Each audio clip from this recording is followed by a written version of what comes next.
So we're here with Colleen Brown, who's playing at the Capitol tonight. How are you doing? Hi, I'm great. How are you doing? I'm good. Are you excited to play here tonight? I am, yeah. This isn't your first time in Fredericton? This is my second time at the Capitol.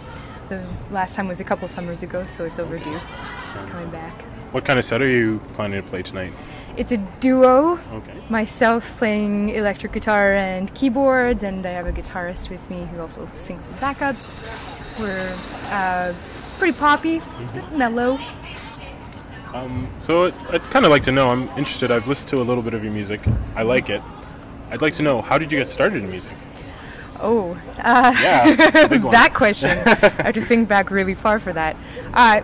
Because I've always been involved in something artistic, and I guess I started performing when I was yay tall as a ballet dancer, and I did that for years and years. And it kind of morphed into piano lessons and into voice lessons, and voila, a couple decades later. Where do you get your inspiration for your songs? I suppose that traditionally it comes from heartbreak. A lot of, not just romantic heartbreak, but a lot of ups and downs in life.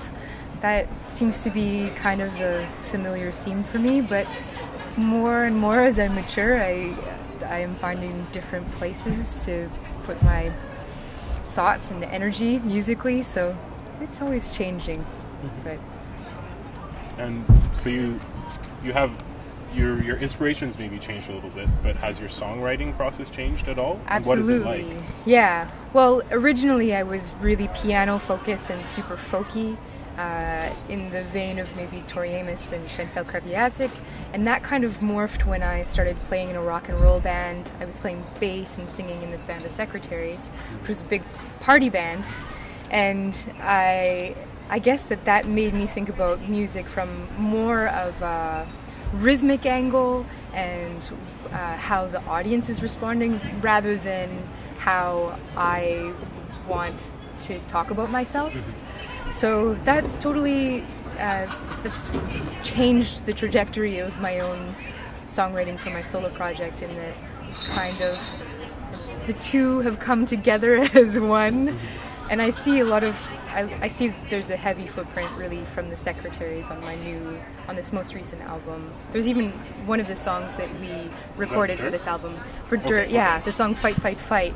I wrote originally for the Secretaries, and I thought that would be, the most appropriate place for it, but because, well, actually I ended up opening up for Frank Black at this show in Edmonton a couple of years ago, and so crazy awesome, and his stuff is so broad and eclectic, and I thought, well, I kind of thought that I was going to get eaten alive at the show.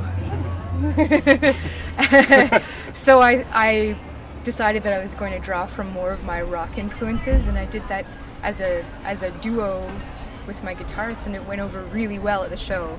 So that's probably the point at which I started putting those projects together more and more. And do you write a lot by yourself, or do you like the co-writing process? A lot of people don't. Yeah, a lot of people do. I like them both. I think it depends on the song or what I'm in the mood for. If I creatively have an idea that I have a really strong idea for, like a really strong direction for, then I'll probably just end up writing it on my own. But if I like to go into situations with new people, and just, especially as a bassist, I really like being a part of musical collaboration as a bassist, because it's one of those instruments where you're not fully in charge, but you can really change the overall sound of a song just by an inversion, a different note on the bottom, or a different rhythm. And so it's a really interesting, different way of stretching your creative muscles. And so you put out Dirt. That was maybe a year and a bit ago? Not quite a year. Actually, okay. It's October. It was October that we put that out. So are you planning to do a bit of touring with that, and then go back to the studio? We'll let those motorcycles go by. What's the plan? What's the plan now? We have been on tour pretty steadily since the end of October when we first put out Dirt, and I have been sort of weighing my options. I think this is probably something that I shouldn't talk about too much, but I have been toying with the idea of starting a cover band that is heart songs done in the style of Motown. It's called Major Love, and everybody wears flight suits. So that's a Capital exclusive, apparently. Yeah, that's under the old hat. Yeah. I do have a bunch of songs just waiting in the wings for the right opportunity to record. So I'm kind of weighing my options right now and seeing where the universe sends me. Okay. And correct me if I'm wrong, I just thought of this. I was looking at your touring schedule, and I saw that you were singing with Buck 65. Is that correct? Yeah, I did a bunch of shows. I've done a bunch of shows in recent weeks with him, singing on stage, and then also opening up a couple of the shows. And I have a couple more coming up with him in a couple of weeks. How'd you sing that? What's your relationship with him?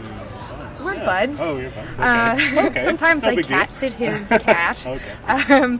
You know what, actually this started a few years back when he was first, I guess his radio show Drive had been going for a little while, and I had been listening to a couple of episodes, and I thought Alberta wasn't very well represented, so I sent him a message, and he responded really quickly, and I gave him a list of all of the artists that I think that he should be playing, including me. And they actually started playing my stuff on that program, which has been really great with the cross Canada exposure. And the next summer I went out to Toronto and we met up and had coffee, and we've been pals ever since. Yeah. Well, thanks all for sharing a lot of secret stories with us, apparently. I'm just in a mood, so.